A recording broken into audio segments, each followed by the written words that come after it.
小花，你这有伞吗？借把雨。哦，在这儿，你拿着用吧。行，我先走了哈。哎，各位路上慢点啊。好嘞。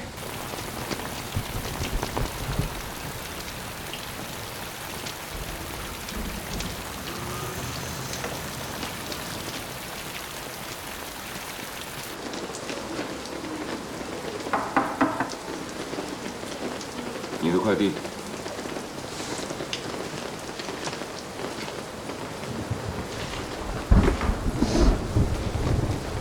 50块。我记着我好像没买东西啊。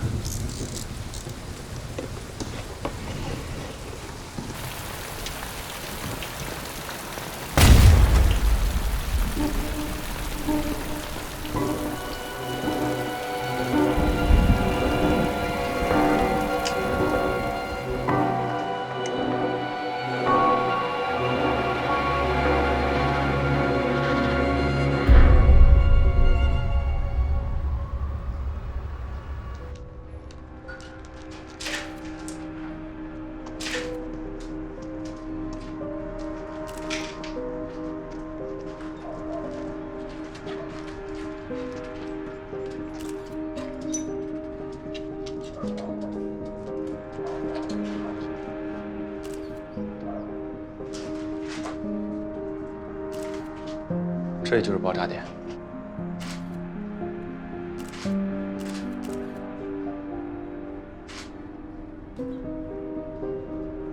8月29号晚上9点17分，在城郊金属加工厂发生爆炸案，受害者王新军，25岁，车间工人，被炸成重伤，在送去医院的路上抢救无效死亡。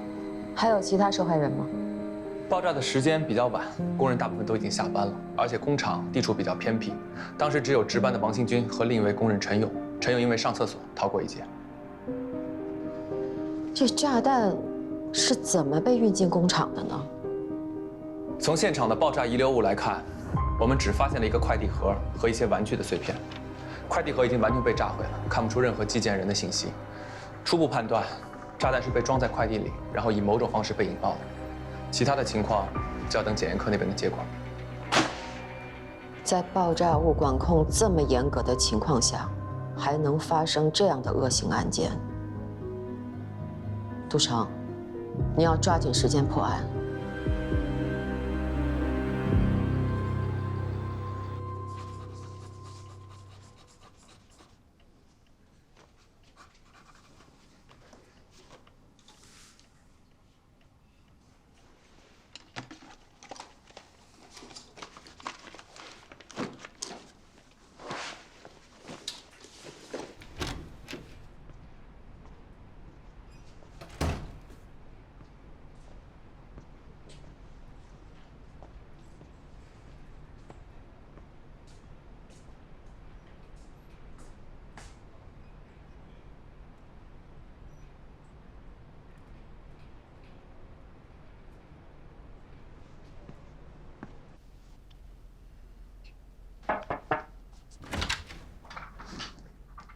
还没下班啊？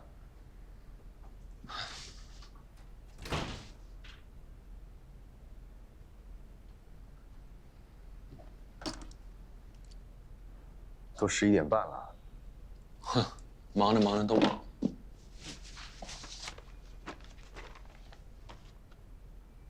还在查跟爆炸有关的案件？对啊，昨天爆炸案现场线索实在太少了，周围的监控也没有拍到嫌疑人。我就想把所有的资料再看一看，查查能不能有什么新的发现。这么一页页的翻，翻到什么时候？人不能太依靠机器，最后还是靠自己的经验跟直觉。查案还是得查。好，跟你一起查。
你看这个。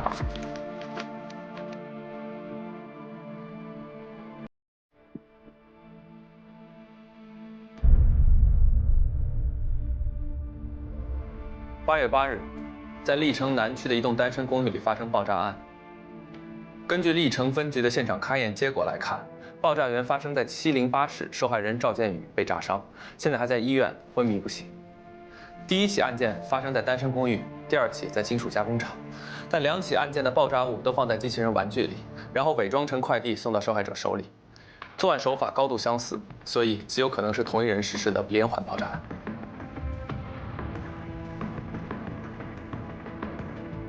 2起案件中间只间隔3周，如果是连环爆炸案的话，很有可能会再次发生。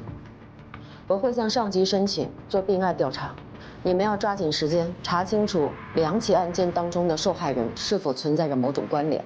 目前我们对犯罪分子的动机、容貌、行动轨迹和犯罪习惯都不是很清楚，但是连环爆炸案不是普通的案件，我要你们限期侦破。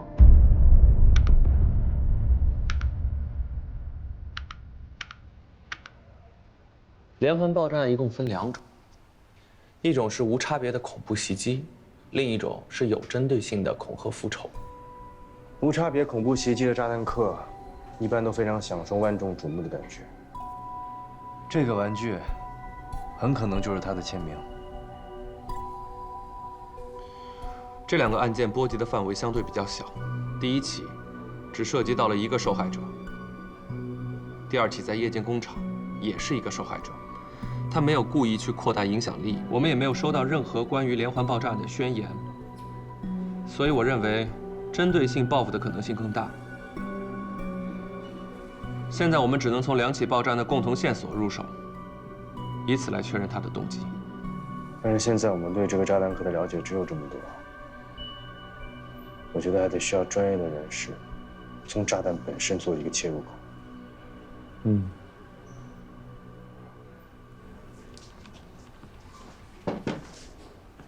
哟，陈队，好久不见。沈警官。哦，2枚炸弹的电脑模拟还原已经完成了，你们来看一下。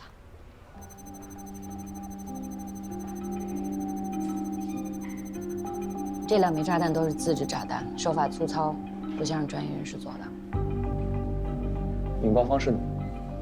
引线就装在快递盒的盖子上，所以一打开快递，炸弹就会爆炸。成分知道了吗？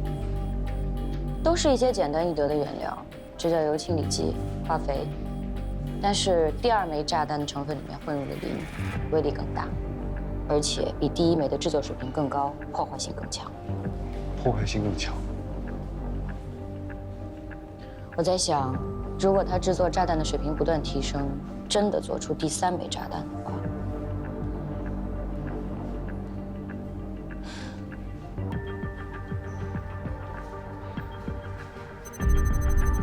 小马，尽快追查玩具的来源。信息队去查一下爆炸发生半径3公里之内的所有监控录像。技术队，看看现场残留物里有没有什么新的线索。你们去排查一下周围的居民，顺便查一下快递的来源，看看受害者之间有什么关联。这次我们务必要掐断再次发生爆炸案的任何可能性。是。你去看一下监控，如果里边有炸弹客的身影，试着发现。第1次爆炸发生在历城区，这个区的监控还在用旧系统，所以人像解析能力有限。又送来了一些硬盘啊，谢谢啊。啊，没事。金属加工厂的监控修复刚出来，虽然北疆这边升级了新系统，但在拆换的过程中，应该是有一些没有录上。这个人很警觉啊，无论新旧系统都没有他的影子。也就是说，炸弹客的反侦查意识很强，他在有意的躲避监控。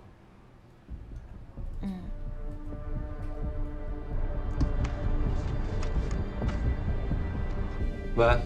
哎，程队，所有的快递都查过了，这2起爆炸案的快递啊，都不是快递公司送的，也没有物流痕迹。看来是这个炸弹客假扮成快递员亲自去送的炸弹。行了，你们先回来吧，等其他组汇总消息之后再说。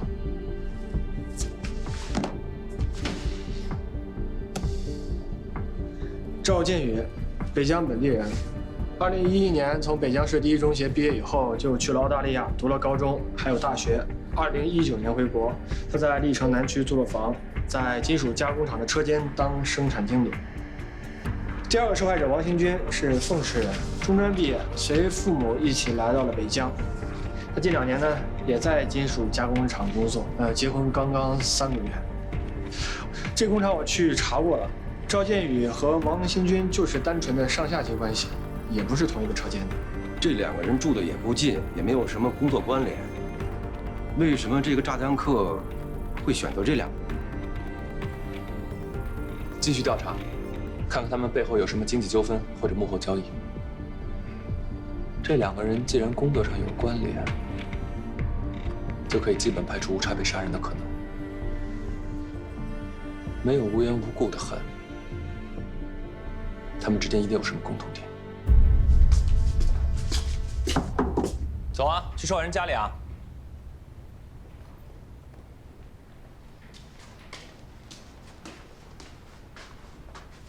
怎么了？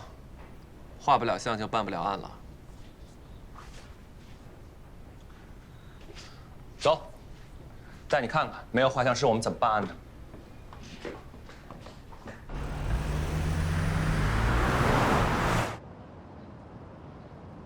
警察同志，你一定要帮我老公讨回公道，他真的是个好人，我老公特别的疼我，他有什么好的都想着我。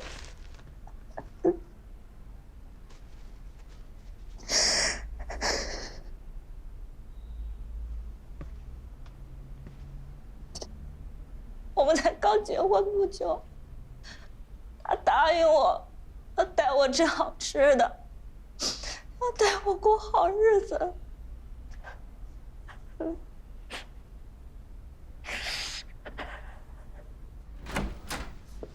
陈队，这是赵建宇家。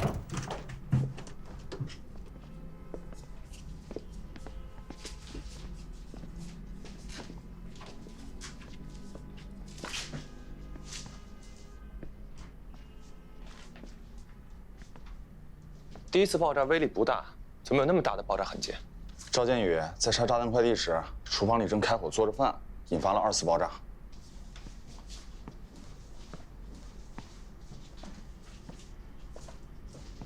社会关系查过了吗？调查过了，除了工作关系外，在北疆社会关系很简单，没什么仇人。父母呢？老2口接到通知后就去医院照顾儿子了。他还没醒。大面积烧伤，手都动不了。老2口看他烧成那样，眼睛都快哭瞎了。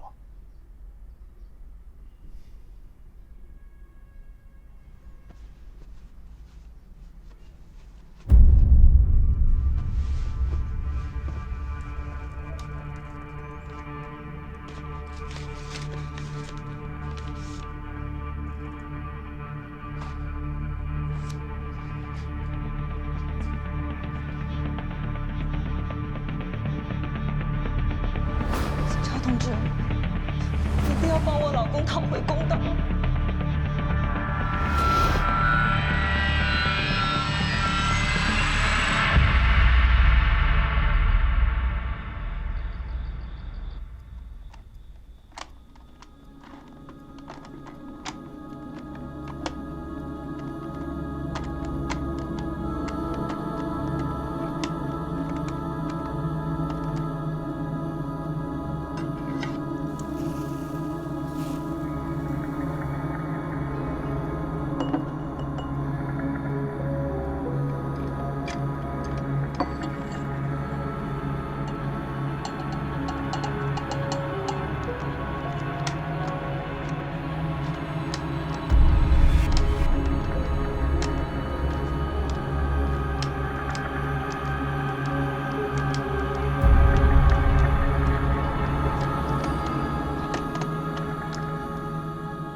哎，对，这个代金券是我们饭店的。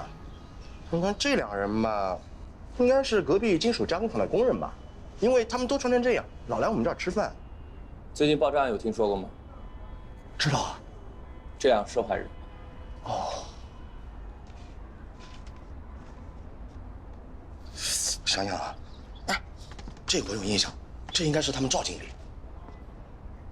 但这个我确实想不起来了，有点普通。你再好好想想，他们有在你饭店里发生过什么事儿吗？没什么印象。这怎么空着一个人啊？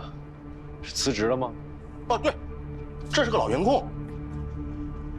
哎，对，我想起来了，那天他们俩客人来我们这儿吃饭，然后这个服务员因为刚失恋，心情不好，端菜的时候啊，这两个衣服弄脏了，然后跟他们吵起来了。瞎呀！你的谁瞎的？我说你瞎！我这打仗了！谁呀？我没见过你这样的。不好意思吧，不好意思大家啊，不要跟他一般见识啊。行了，跟一服务员见识什么呀？哎，你看他这样，这辈子也就是伺候人的命。行，大家伙吃好喝好啊！啊，今天这顿饭啊，8折优惠啊！为了这个事儿啊，我们还赔了他们很多代金券。这服务员现在在哪？开除了，因为那天是这个李辉经理值的班，他怕事情搞大，就把这个服务员给开了。李辉在哪？他今天休息，应该在家吧？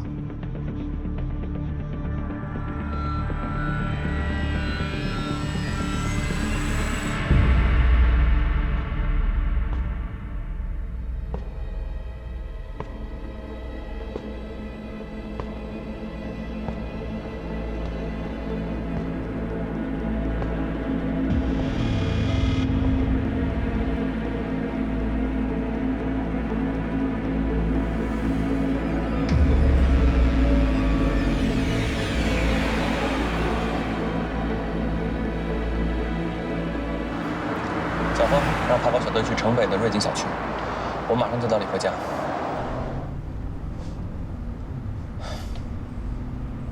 前面的路口我放你下车，这案子也没什么你能发挥的。不一定，要是看见可疑的人，我能记住他的脸。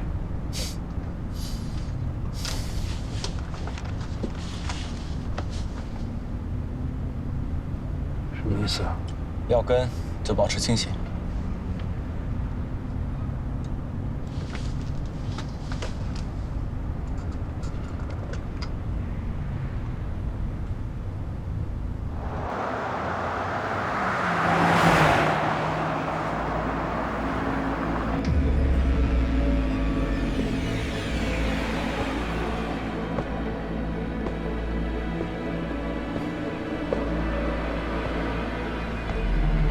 我平时不怎么在网上买东西啊，都是他买的，他买的多。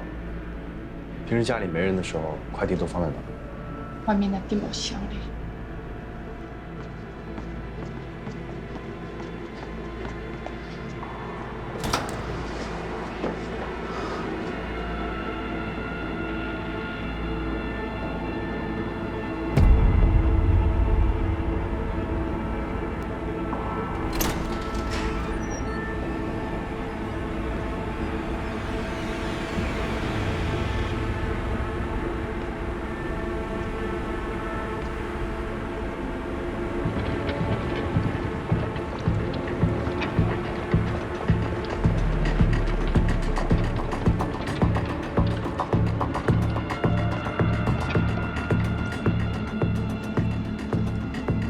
杜队长，这交给我们，你们可以撤了。行。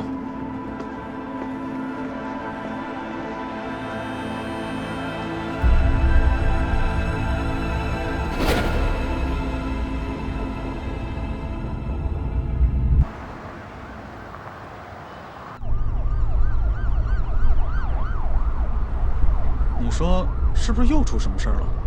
这一路上看到好几波警车了。管他呢，咱没事就行。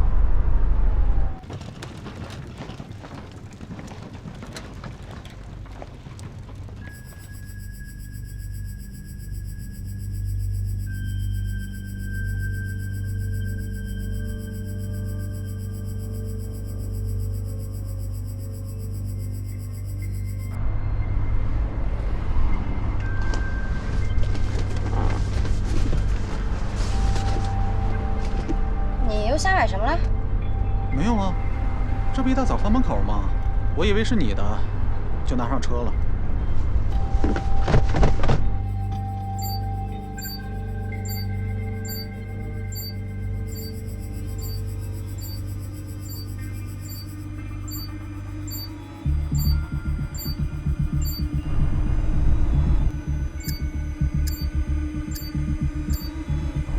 打开看一眼不就知道了吗？兜着。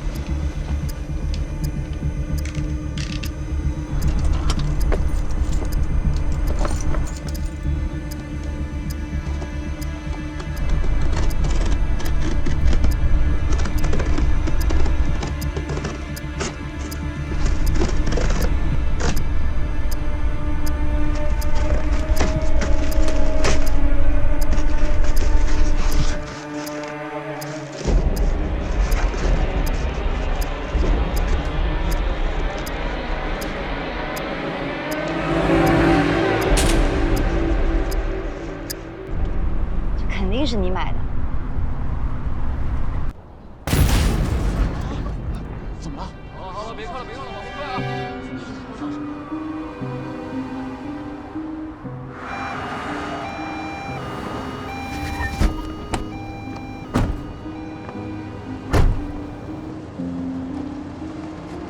说说刚才什么情况？开着车上面突然就炸了。对呀，大火球子腾一下就起来了，吓死！完事儿他就麻烦了。不是紧张吗？怪吓人的，这是。这边他车直接就撞上了，紧张，这边紧张，不然马上就坏。对，跨海大桥发生爆炸案，爆炸车主当场身亡，伤亡情况正在统计，还有好几辆车。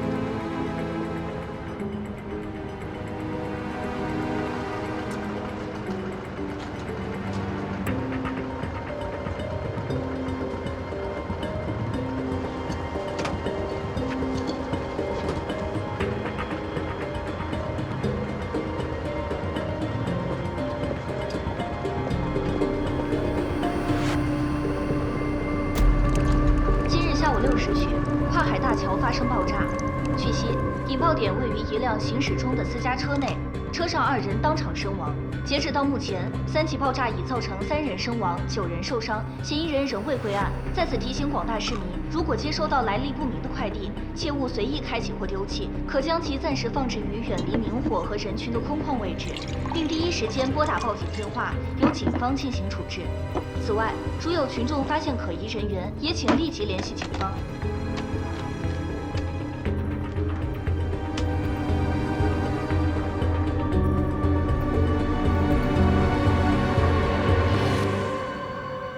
今天的受害者身份已经确认了，男的叫张伟峰，26岁，北疆本地人，高一时全家去了新西兰。张伟峰在那边读完了高中和大学，半年前回国在投行实习。女的叫高淼，是张伟峰的女朋友，已经开始谈婚论嫁了。程队，被开除的服务员找到了，人呢？古荣看守所拘着呢，酒后肇事，拘了快1个月了。3次爆炸都很有规划，现场都留下了玩具的残片，说明这个玩具无论是对受害者还是凶手都有不一样的意义。第1次爆炸中幸存的赵建宇应该知道答案。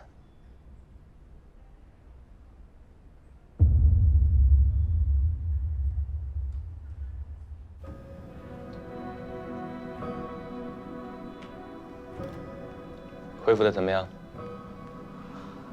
好多了。你已经算幸运的了，还捡回条命来。这人你认识吗？这是我们厂的工人，见过。这个呢？不认识。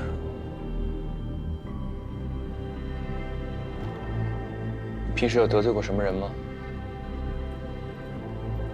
没有。刚才给你看的，也都是爆炸案的死者。我们现在怀疑这3起案子是一个人干的，目的是为了报复。所以请你再好好想想。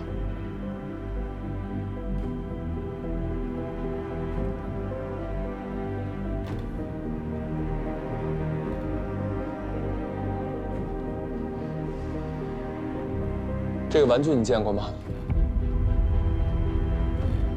每个爆炸案现场都会有它。警察同志，我什么都想不起来啊，真的什么也不记得。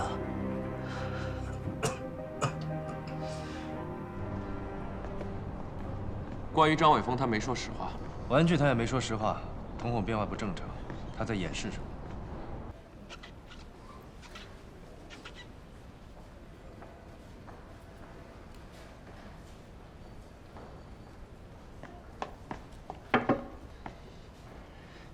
程队，核对过了，赵建宇和郑伟峰在2011年参加过同一个夏令营活动，在夏令营之后呢，他们分别联系学校退学，办理了出国签证。这张照片是从赵建宇家里搜出来的，这是他们之前参加夏令营的合影照片。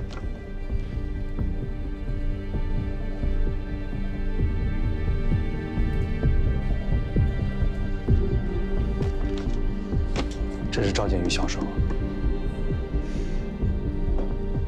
但这跟王兴军也没关系啊。如果是为了报复，炸弹客的所有目标应该能连成一块完整的拼图。现在3个受害者的拼图，两能拼到一块，3个就拼不到一起。这中间一定有一个是错的，打乱了我们所有的拼图思路。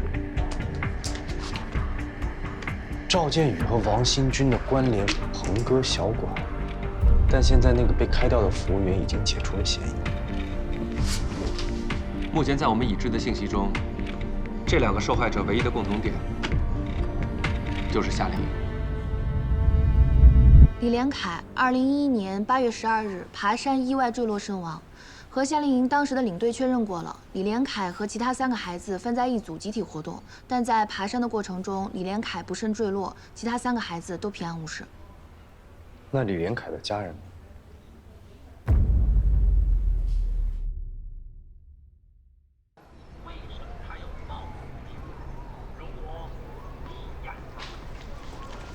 李连凯3岁的时候父母离异，他一直跟着父亲李军伟生活。李军伟今年49岁，是一名快递员。儿子死后，他就辞了工作，搬了家，就在这儿。当时和李连凯分在一个组爬山的，就有赵建宇和张伟峰，还有一个孩子叫刘小晨，我已经让李涵再查了。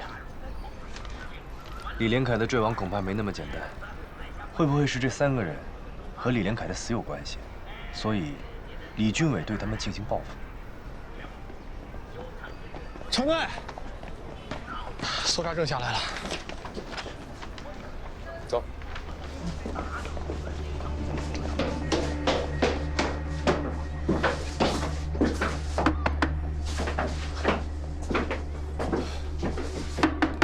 李军伟，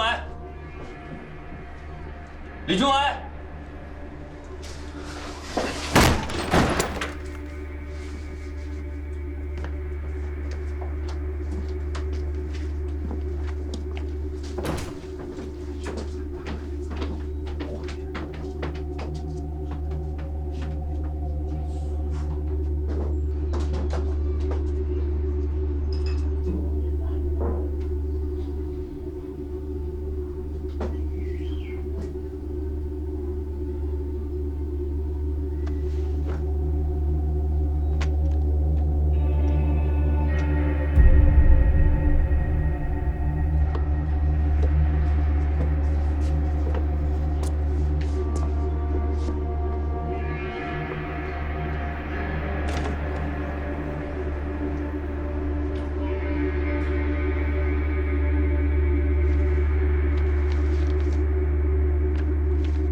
就是他。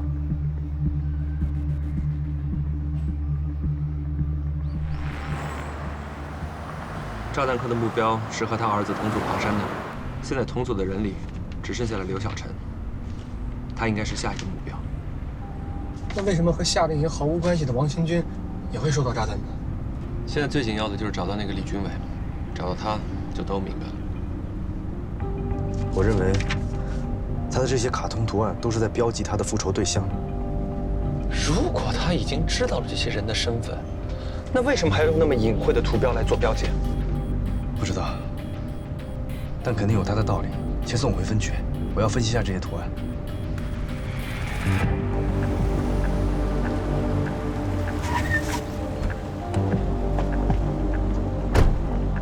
抓紧点儿！等等，这个也是在李军伟家里发现的，去交给法医看看是什么药。走。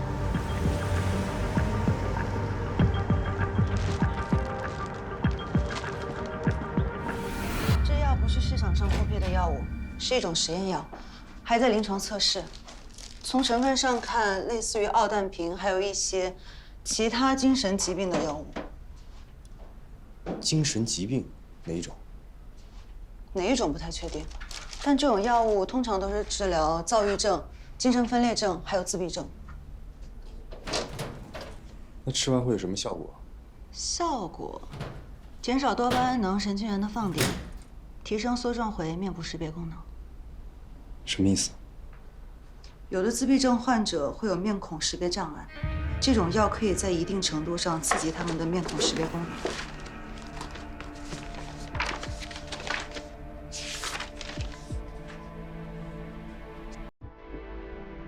不懂啊，谢谢。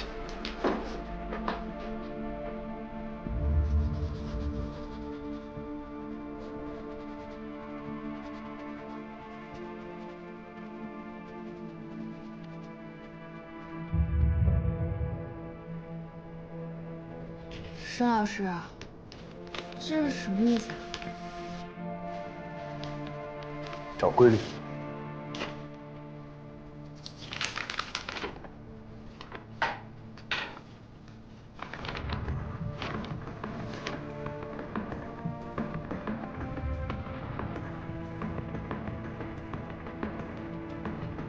沈老师，王新军和夏令营毫无关系，他为什么会死啊？王新军是被误杀的。什么意思啊？因为这个炸弹客患有脸盲症，刘小晨和王新军面部特征很相似，所以他把王新军误认成了刘小晨。脸盲？难道他连要报复的人都分不清吗？脸盲症又称为面孔遗忘症，无法辨别人脸，是他的一种症状。那他画这些画是为了辨认不同的人，他这画的也太不像人了。脸盲症的人只能靠人脸的局部细节来练习辨认。李军伟通过吃一种药物，能够分辨出人脸最突出的一些特征。他把这些特征画下来，就是这些画像。这些画里，就隐藏着李军伟识别人脸的规律。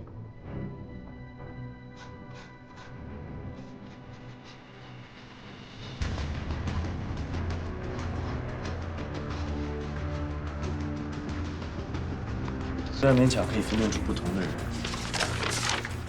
但还是很容易会出错的。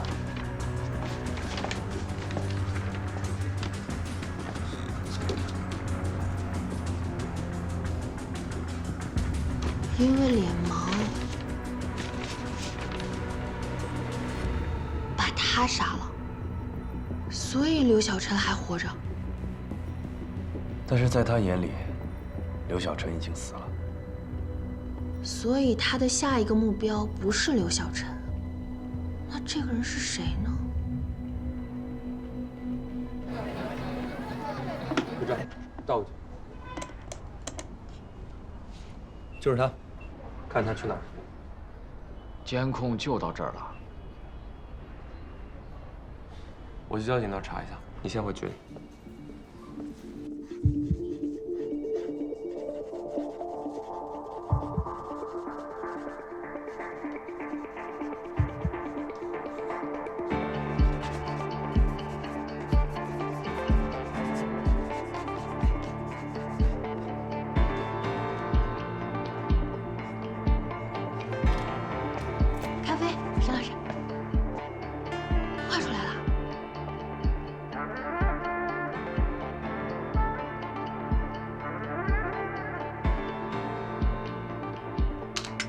立刻去确认这个人的身份。谢谢。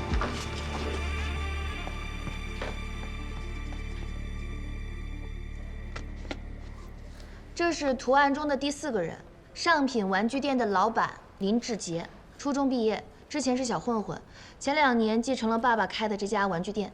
夏令营的名单和合影里都没这个人啊，你是不是画错了？不会的，我是按照李军伟留下的线索画出来的。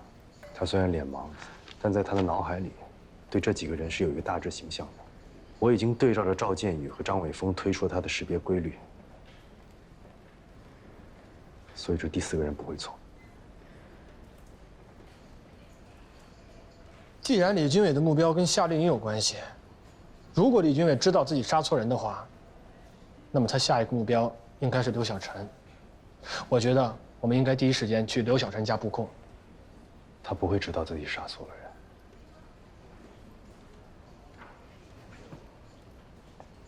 而且林志杰也有在11年底的出国记录。 我不认为这是个巧合。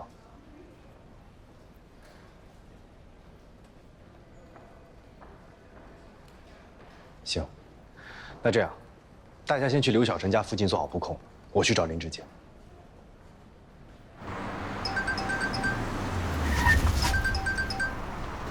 喂，程队，沈一玉根据李军伟上次留在家里的卡通图案画了一个男的画像，经核实。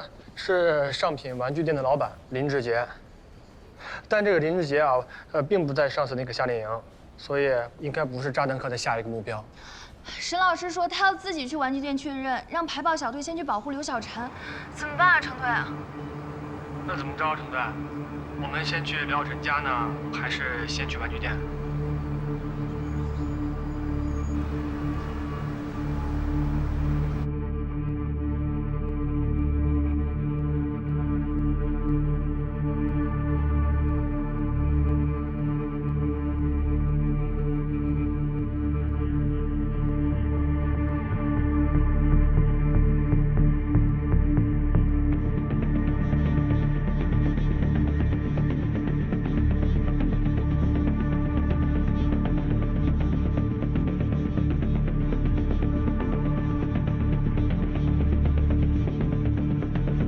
林志杰，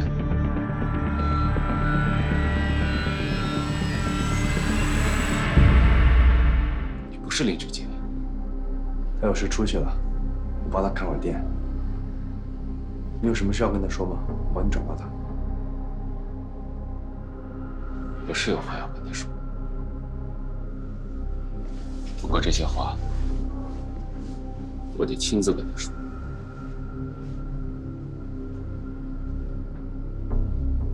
我就坐在这儿等他。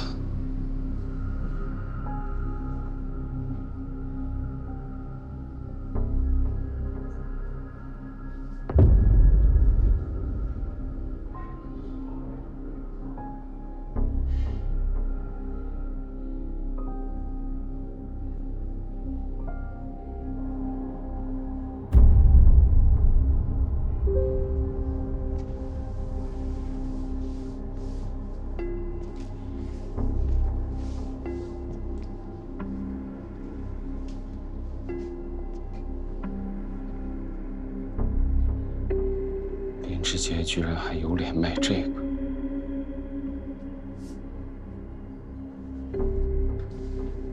你说什么？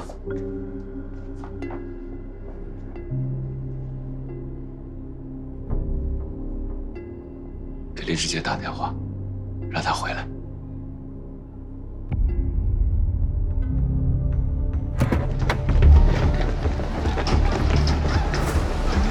我是秩序，需撤离。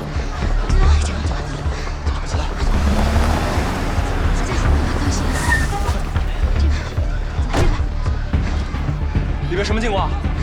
正在疏散群众。狙手，家里制高点，1组配合疏散，2组跟我准备抢攻。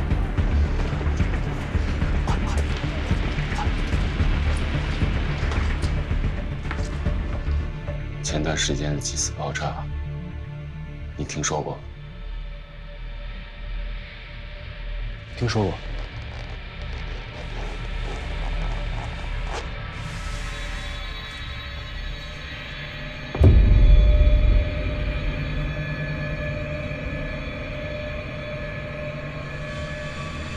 我干的。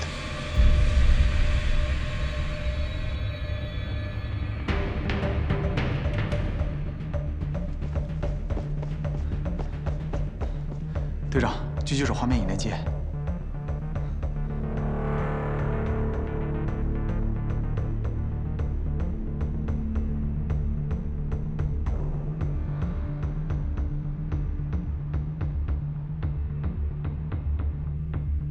那也是我同事。他怎么会在里面？是他最先预判了嫌疑人的行动。给他打电话。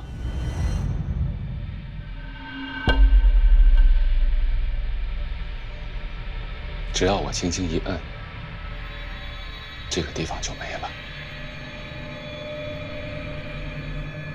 打电话。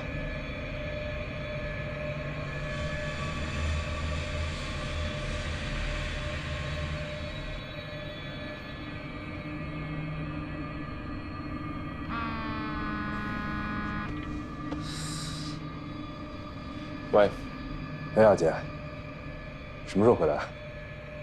你人往左移一点，狙击手没有办法开枪。哦，别折腾了，店里有人找你，赶紧回来啊！他什么意思啊？故意把目标给挡住了。嫌犯手里有引爆器。那店主林志杰什么情况？找到了，正赶过来。多久回来？他说他忙完就回来。好。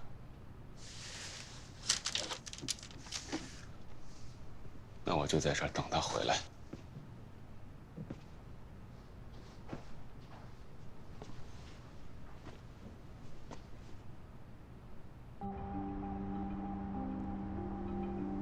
嫌疑人被遮挡，无最佳射击角度。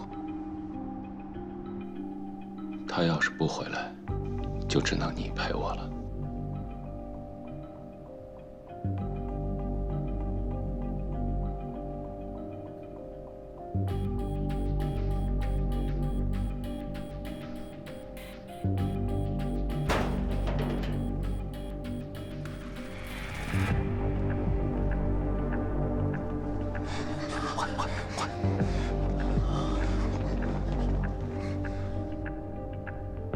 动静闹得有点大了，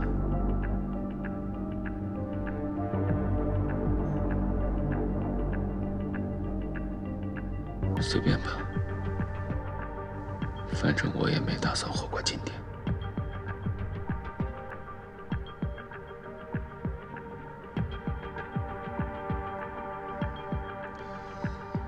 林志杰到哪儿了？正在路上，马上就到。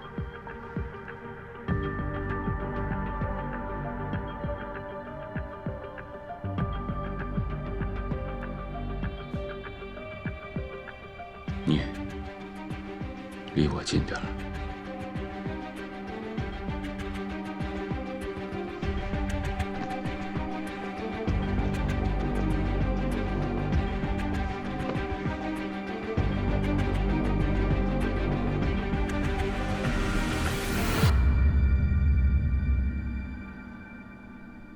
反正都要等。你想跟阿杰说的事儿，可以跟我讲讲吗？他怎么得罪你了？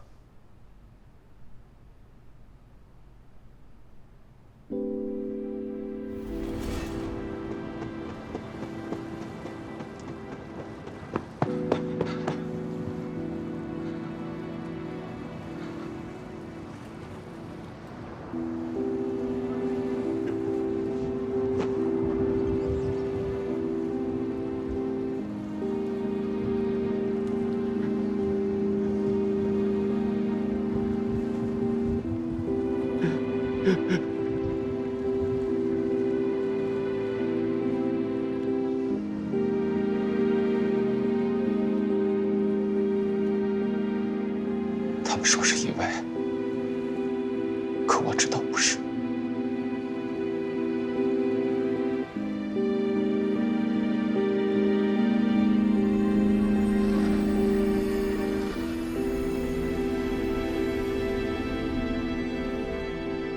小凯就是被他们推下去的。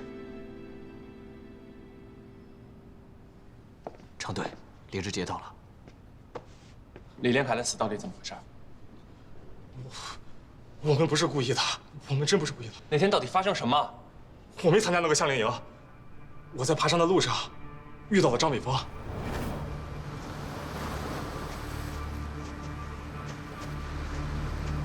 张伟峰，你怎么在这儿呢？那边有可多好玩的了。哦，是吗？走走走走走。你这个玩具借我玩一玩，借我玩一玩，给我玩一玩。你就给他玩一下，给我玩玩。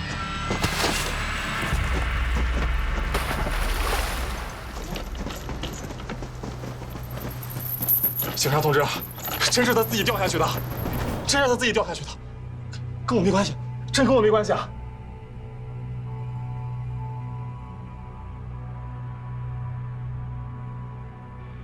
万一真的是意外呢？不可能！有人亲眼看见他抢我儿子的玩具，然后小凯就掉下去了，肯定是他们推的。这帮畜生竟然还敢悄悄地离开！要不是他们野蛮搜救队来得晚，我儿子根本不会死。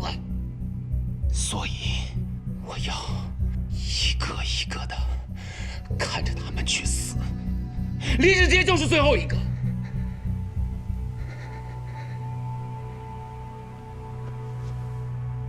这个炸弹，我做的最用心，威力也最大。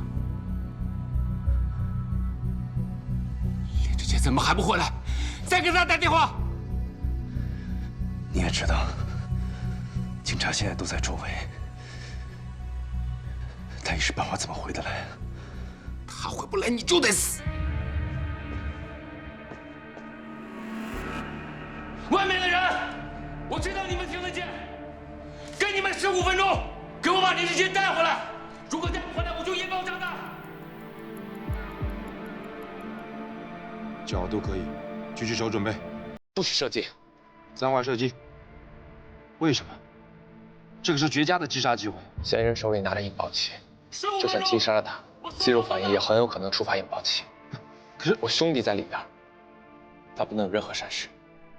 有什么后果我负责。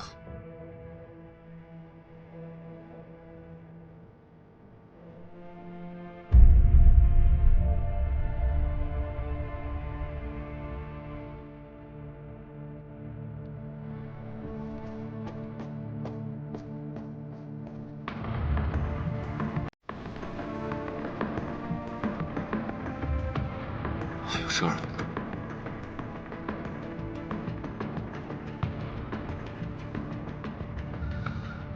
警察找人也是需要时间的。可我没时间了。今天这个仇我一定要报。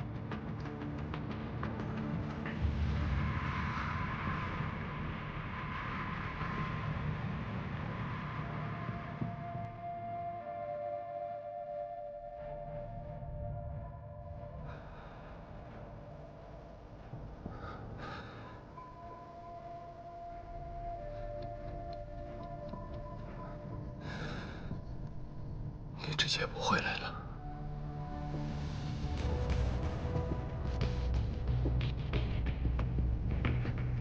小凯，爸爸对不起你。相不相信你儿子？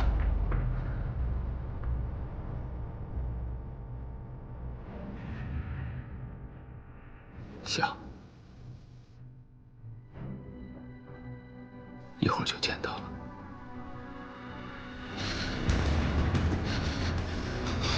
我能让你看到小凯长大成年的样子。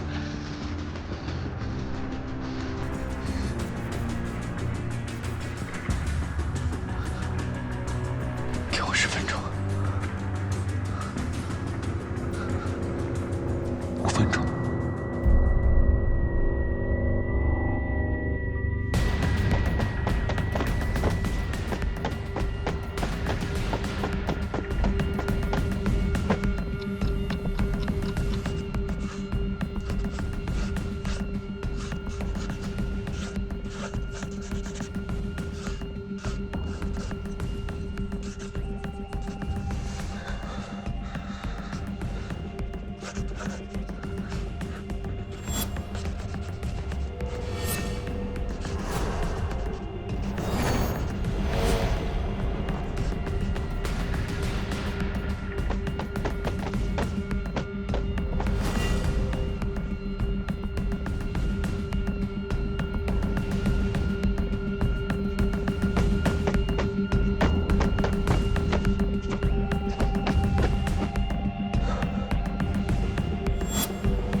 就是你的小凯。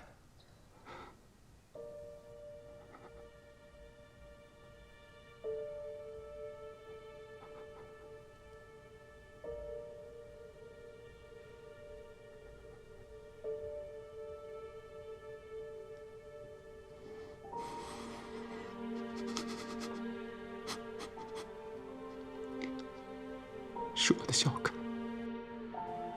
是我的小凯，是我的小凯。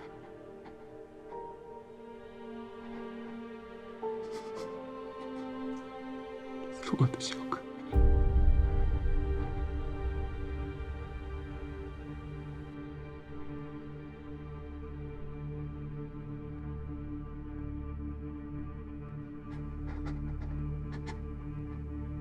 小凯，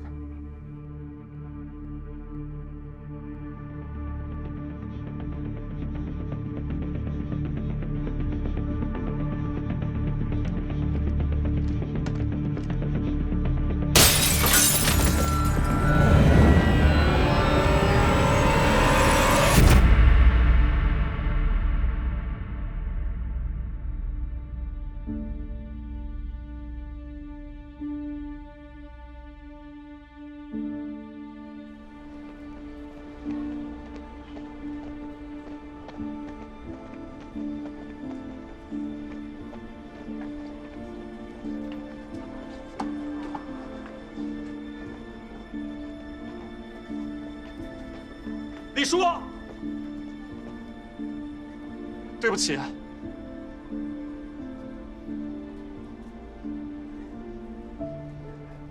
李军伟，你的第2颗炸弹炸错了。你为了给你自己儿子报仇，毁了一个无辜的家庭。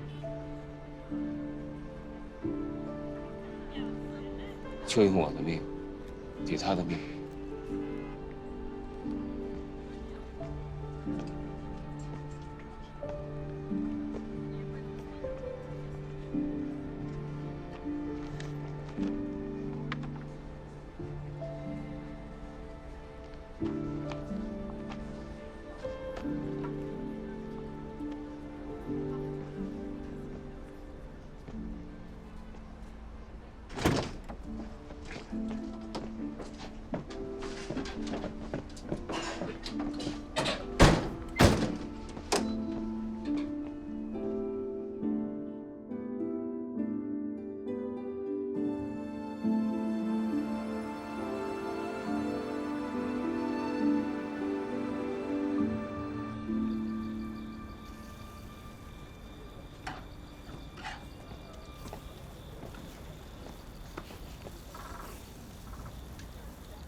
现在想起来真有点后怕。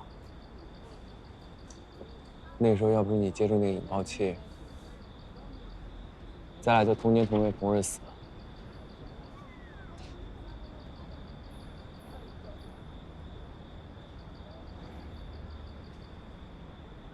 安静的感觉真好。